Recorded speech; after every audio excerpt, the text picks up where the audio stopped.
लोक प्रतिनिधित्व कानून के अनुरूप 100 मीटर की दूरी तक हर कैंडिडेट अगर चाहे तो अपने बूथ्स लगा सकता है।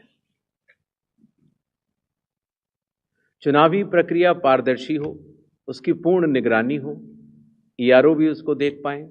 और कोई भी अगर गलती पाए जाए तो उसके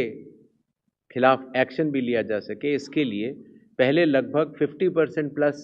पोलिंग स्टेशंस में वेबकास्टिंग होती थी और अब इसको 100% पोलिंग स्टेशंस में लागू कर दिया गया है, जिससे कि निगरानी तंत्र के लिए सुगमता होगी।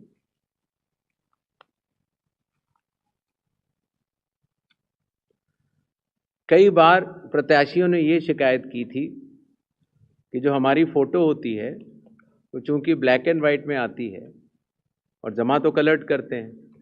तो वो पहचान में नहीं आती और काफ़ी हतोत्साहित उनको होना पड़ता है जब वो ईवीएम में उनकी फ़ोटो अच्छी नहीं आती। है तो छोटा सा कदम, लेकिन इसमें फिर चुनाव आयोग ने निर्णय लिया कि एक तो फ़ोटो कलर लगाई जाएगी और साथ ही साथ जो सीरियल नंबर होता है उसका फ़ॉन्ट भी बड़ा किया जाएगा, जिससे कि प्रत्याशियों की पहचान भी आसानी से हो जाए और मतदाताओं को सुविधा भी हो। काउंटिंग, कई बार जब मॉक पोल होता है तो मॉक पोल के समय मॉक पोल का डेटा डिलीट करना प्रिसाइडिंग ऑफिसर्स भूल जाते हैं और इसीलिए जब काउंटिंग होती है तो फॉर्म 17C और काउंटिंग यूनिट का मिलान नहीं हो पाता। ऐसे केस में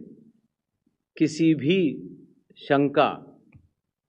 को न रखा जाए, इसलिए जब भी 17C या वीवीपैट में मिसमैच होगा तो उन ईवीएम से रिलेटेड वीवीपैट्स की पूर्ण गिनती की जाएगी। इसी तरीके से ये भी एक मांग सभी राजनीतिक दलों की थी कि पोस्टल बैलेट्स की गिनती पहले शुरू की जाए और पहले खत्म की जाए। तो इसलिए चुनाव आयोग ने पारदर्शिता के लिए भी और इसके लिए भी, जिससे कि पोस्टल बैलेट्स पर पूर्ण ध्यान दिया जाए उनकी गिनती पर और कोई जल्दबाजी भी न की जाए, तो